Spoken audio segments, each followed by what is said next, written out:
फेंक दिहल थारिया, फेंक दिहल थारिया, बलम गइल झरिया, पहुँचल कि ना। फेंक दिहल थारिया, फेंक दिहल थारिया, बलम गइल झरिया, पहुँचल कि ना। गोरिया नैहर में खबरिया, पहुँचल कि ना। गोरिया नैहर में खबरी पहुँचल कि ना। गोरिया नैहर में खबरिया, पहुँचल कि ना। असमन करेला, असमन करेला, नैहर चली जाई। असमन करेला, असमन करेला, नैहर चली जाई।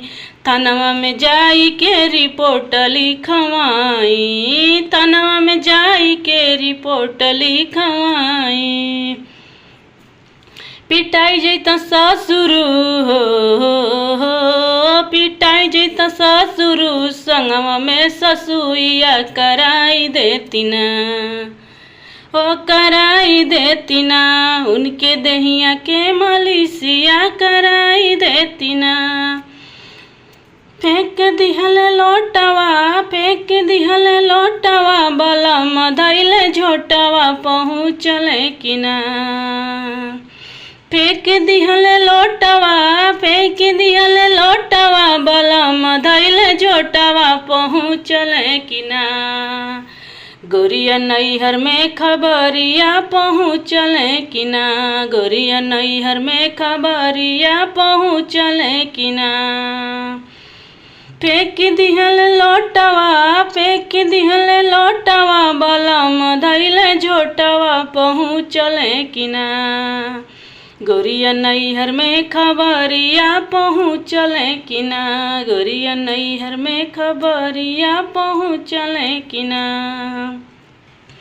असमन करेला, असमन करेला, नैहर चली जाई। असमन करेला, नैहर चली जाई। थानवा में जाई के रिपोर्ट लिखवाई। थानवा में जाई के रिपोर्ट लिखवाई। पिटाई जैता भसुर हो, पिटाई जैता भसुर हो, संगवा में जेठानिया कराई देती ना। पिटाई जैता भसुर, पिटाई जैता भसुर हो, संगवा में जेठानिया कराई देती ना। उनके दहिया के मलिसिया कराई देती ना। उनके दहिया के मलिसिया कराई देती ना।